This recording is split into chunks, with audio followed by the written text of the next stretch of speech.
Hi, Jim Connor here. Welcome to an afternoon session here at Aruba, a division of HP. I'm with Linda Holroyd, who is the, founder of the When She Speaks program as part of FountainBlue Business Development.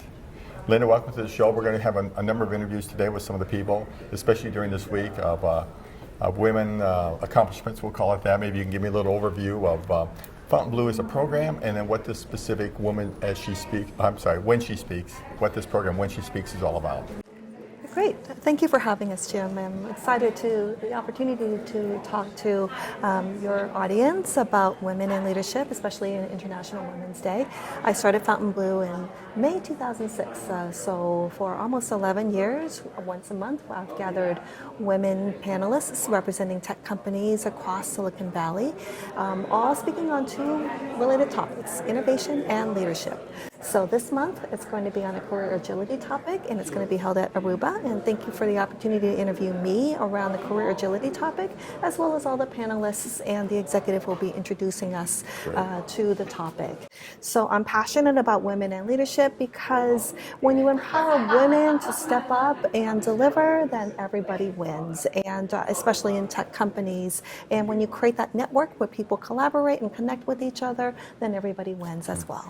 So over the years, I've known you for quite a number of years. You have an incredible network. You seem to know a very wide range of people in many, many different positions. And so it seems that you have developed this expertise, if you will, or this skill set, and you do it very well. But I think that, are you, if I may suggest, starting to also offer, as an example, or training in that same skill set by having these events? Is that part of the program? So I started FountainBlue 10 years ago, and I can credit my father for his memory and his affinity to people and the ability to connect to people from different sectors and such. And when I started FountainBlue, my message was I wanted people to connect with each other to change the world, leveraging technology. And so all of these different segments of communities and populations all just kind of came together, it became synergistic, and that convergence between technologies and companies and industries and roles just happens. And I just kind of roll with it, and it's all about relationships.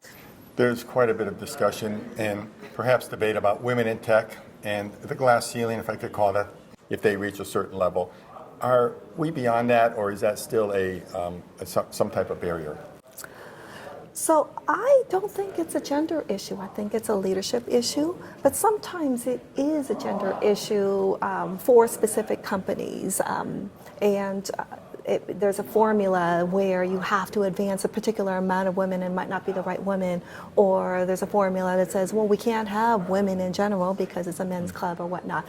I don't associate with many of those kinds of companies because that's a cultural thing for them to fix, and if they don't see a need to fix it, then it's not likely to have that a fix for it. So yes, sometimes women hit that glass ceiling for reasons that are not their own fault, and sometimes they hit the glass ceiling because they choose to go off rail and for family reasons, for personal reasons or whatnot. But those who really want to and have the support behind them and really are focused on it are really starting to overcome and get higher in the ranks with more influence, whether or not they have that title. Mm-hmm. So they're having influence one way or another. I had a friend one time who said, you can lead from anywhere. Now that's easy to say and hard to practice for that matter, because sometimes the title really conveys a certain amount of authority, and then the leadership is easier. People will listen to you with a title, but I do think that over a period of time that is relatively true. And it sounds like you're an advocate, or you at least support that concept that you don't have to necessarily have a title to be a leader. In fact, I'll go more extreme than that, Jim. I will say it's not about your title, it's about your impact and it's about your influence. You could be the admin, you could be the waiter, but if you're the one who's fostering that change, that will be recognized and that will move the needle forward. So I don't know if the plan is, let's get that new advancement, let's get that new title, let's get that new salary. Let's look at what kind of impact do you want to have and how are you progressing toward the impact that you want. What would you like to have the sense be or the conclusion be at the end of this event? Well, every month we have a different topic, and this month's topic is on career agility. And I chose these companies and these ladies and the executive because they have an interesting career story. Like my career story is I went from elementary school teacher to 3 different small startups before starting one of my own with my husband, and then going to a nonprofit before starting FountainBlue 10 years ago or so. And I'd love for you to talk about, okay, so what is your career path, and how does that help you with that innovation conversation and with being innovative in the position that you are from the company that you're in, and how could everybody being more agile support innovation overall? So I'd love to frame it in that way, because it's really all about that leadership and that innovation.